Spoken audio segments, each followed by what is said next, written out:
Assalamualaikum warahmatullahi wabarakatuh. Halo semua, ayo belajar kimia dengan Bu Dona.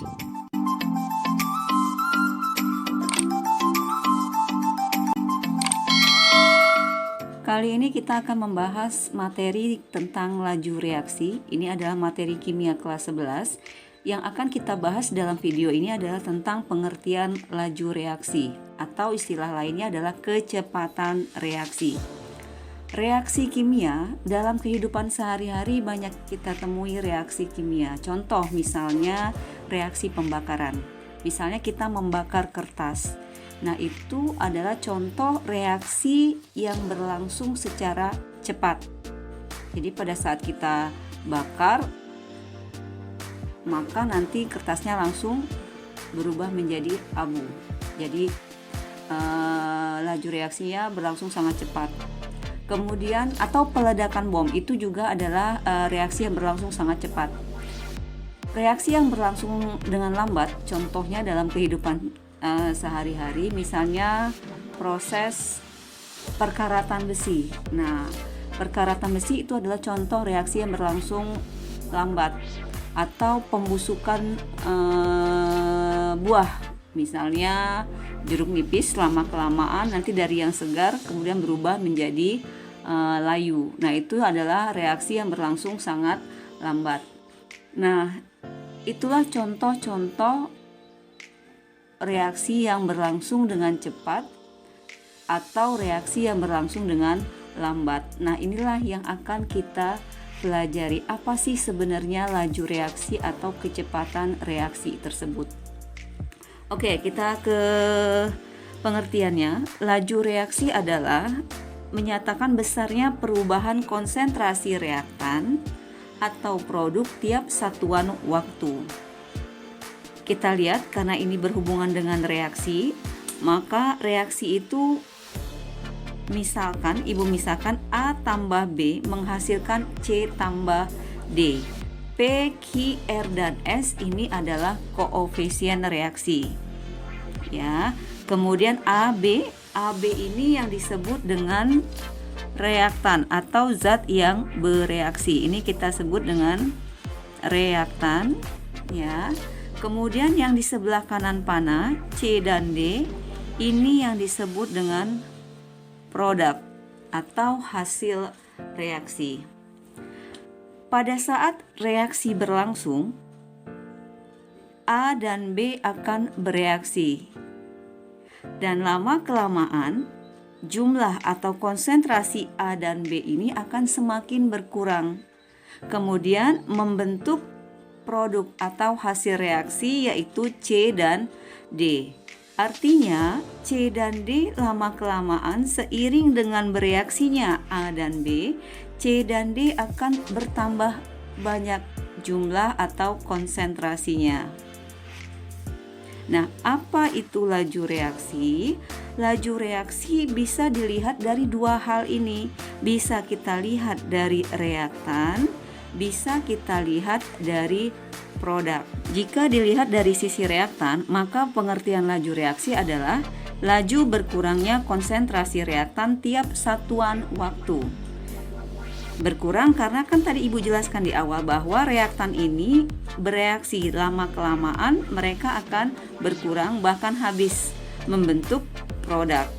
Nah, kalau dilihat dari sisi produk, maka laju reaksi adalah bedanya laju bertambahnya konsentrasi produk tiap satuan waktu. Jadi yang membedakan kalau reaktan dia berkurang, sedangkan kalau produk maka pengertiannya bertambah. Nah, kalau dirumuskan, laju reaksi itu dilambangkan dengan V. Maka V sama dengan kita lihat satu-satu, laju reaksi zat A. Zat A adalah reaktan, berarti dia berkurang, laju berkurangnya konsentrasi. Berarti kita kasih tanda min, menandakan bahwa dia terjadi pengurangan. Perubahan konsentrasi zat A, ini lambang konsentrasi kurung siku, per perubahan waktunya. Itu untuk laju reaksi A. Kemudian laju reaksi B. Laju reaksi B apa rumusnya? B juga termasuk reaktan, berarti dia berkurang. Kita tandai dengan tanda min. Laju reaksi B adalah perubahan konsentrasi zat B tiap satuan waktu.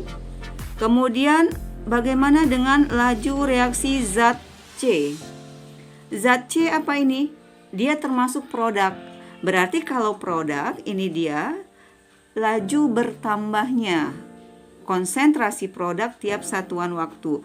Kata bertambahnya itu ditandai dengan tanda plus, ya, plus perubahan konsentrasi C tiap satuan waktu.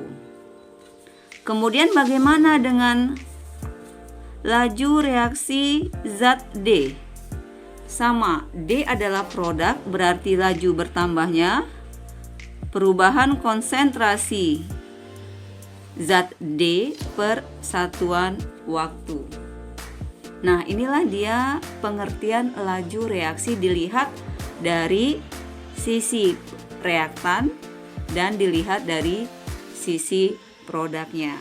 Kemudian adakah hubungan antara laju reaksi suatu zat dengan laju reaksi zat lainnya? Ya, ada. Jadi perbandingan laju reaksi zat-zat itu sama dengan perbandingan koefisiennya dalam reaksi tersebut. Jadi ini kan reaksi kita tadi, A tambah B menghasilkan C tambah D, koefisiennya PQRS. Jadi laju reaksi A banding laju reaksi B banding laju reaksi C banding laju reaksi D sama dengan perbandingan koefisiennya P banding Q banding R banding S. Jadi jika dalam satu reaksi laju reaksi salah satu zat diketahui, kita bisa mencari laju reaksi zat yang lainnya dengan menggunakan rumus ini. Ini biasa kita gunakan.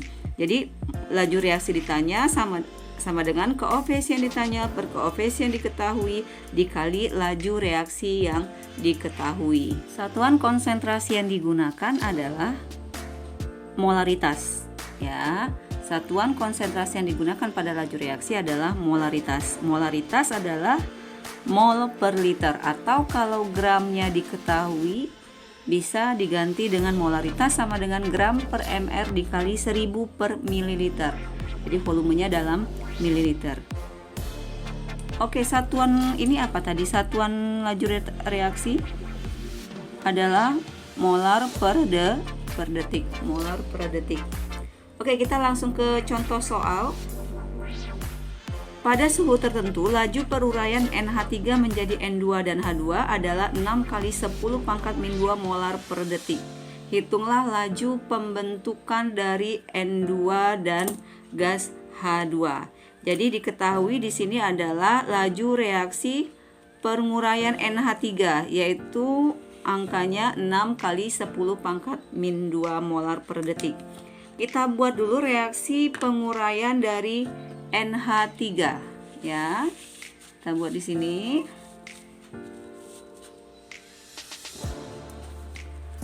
NH3 gas terurai menjadi N2 tadi, N2 gas ditambah H2 gas. Kita samakan koefisiennya. N di kiri di kanan 2, di kiri 1. Berarti di sini kasih koefisien 2. Hanya 6, di sebelah kanan cuman ada 2. Berarti di sini kita kasih koefisien 3. Nah, inilah dia reaksinya lengkap dengan koefisiennya. Sekarang yang diketahui di soal tadi adalah laju penguraian NH3, yaitu 6 kali 10 pangkat min 2. Berarti ini diketahui. Laju reaksinya sama dengan 6 kali 10 pangkat min 2. Yang ditanya adalah ini. Laju pembentukan N2 berapa, kemudian laju pembentukan H2 juga berapa. Nah, ini kita menggunakan perbandingan laju reaksi sama dengan perbandingan koefisien. Jadi untuk mencari laju reaksi N2 berarti apa tadi? Koefisien ditanya, yang ditanyakan N2 1 per koefisien yang diketahui, jadi 1/2 dikali laju reaksinya, 6 kali 10 pangkat min 2. Berarti laju reaksi N2 adalah 6 bagi 2, 3 ya. 3 kali 10 pangkat min 2 molar per detik. Nah, itu dia laju reaksi N2. Laju reaksi siapa lagi? H2 adalah yang ditanya per diketahui. Berarti 3/2 dikali 6 kali 10 pangkat min 2. Berarti laju reaksi H2 adalah 2 bagi 6, 3 kali 3, 9. Ya kan? Berarti 9 kali 10 pangkat min 2 molar per detik. Soal kedua, dalam ruang 3 liter dipanaskan gas N2O4 sebanyak 0,8 mol sehingga terurai menjadi gas NO2. Jika setelah 8 detik terdapat 0,4 mol gas NO2, maka hitunglah laju rata-rata penguraian N2O4. Jadi yang ditanya adalah laju penguraian, ini dia. Laju penguraian N2O4. Diketahui volume 3 liter, kemudian ada N2O4 sebanyak 0,8 mol, kemudian waktu diketahui 8 detik, kemudian mol NO2 setelah bereaksi ada 0,4 mol. Ini data yang diketahui di soal. Oke, kita mulai menjawab soal ini. Kita buat dulu reaksinya adalah reaksi penguraian. Penguraian N2O4. Jadi N2O4 gas terurai menjadi NO2 gas. Kembali koefisien samakan. N-nya 2, ini baru 1, berarti kasih koefisien 2. Ya kan? O-nya 4, O-nya juga sudah 4. Nah, karena yang ditanya adalah laju penguraian, artinya kita harus buat dulu keadaan mula-mula, kemudian berapa yang terurai, kemudian berapa yang bersisa pada akhir reaksi penguraian ini. Kita buat dulu mula-mula terurai, kemudian berapa yang bersisa di akhir reaksi. Mula-mula N2O4 yang terurai ada berapa di sini di keterangan di soal? Dipanaskan gas N2O4 sebanyak 0,8 mol. Berarti mula-mula ada 0,8. Sehingga terurai menjadi gas NO2. Jika setelah 8 detik terdapat 0,4 mol gas NO2, berarti NO2 itu produk atau produk. Letaknya adalah di paling bawah. Pada saat bersisa hasil reaksinya, produknya ada 0,4 mol gas NO2. Hitunglah laju rata-rata penguraian N2O4. Jadi yang ditanya adalah F dari N2O4 ini berapa? Nah, untuk menjawab ini kita harus tahu berapa mol N2O4 yang terurai, karena yang ditanya adalah laju penguraian N2O4. Jadi pada saat dia terurai ini. Nah, sekarang kalau dilihat dari ini, dari data, NO2 ada 0,4 mol pada akhir reaksi. Ini adalah jalur koefisien. Artinya apa? Dari sini, dari terurai sampai ke produk ini jalur koefisien. Jika salah satunya sudah diketahui, kita bisa mencari bagian yang lain di daerah jalur koefisien ini dengan perbandingan koefisien. Ya, berarti NO2-nya diketahui 0,4, berarti kita bisa mencari yang terurai N2O4 berapa yang terurai, yaitu dengan perbandingan koefisien. Koefisien ditanya per diketahui dikali molnya.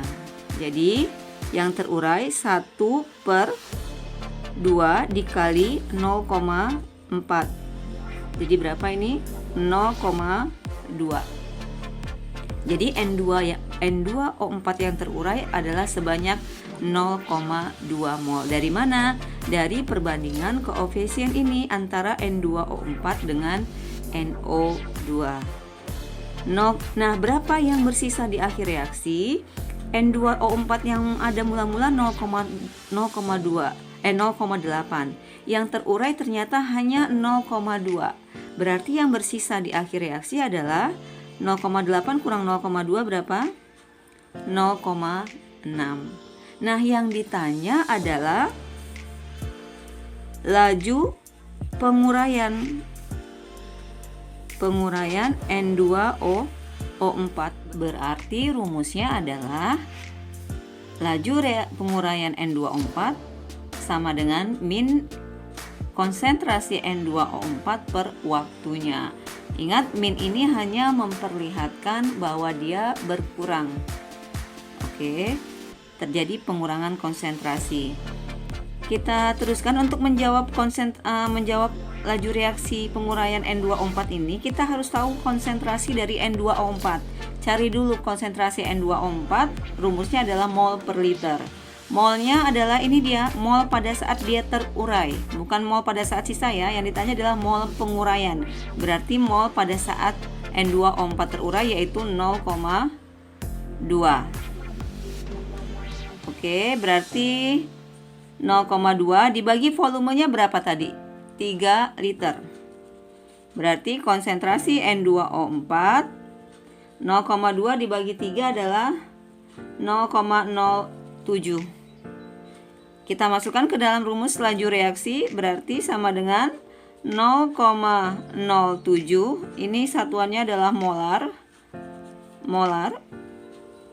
Per waktunya adalah 8 detik.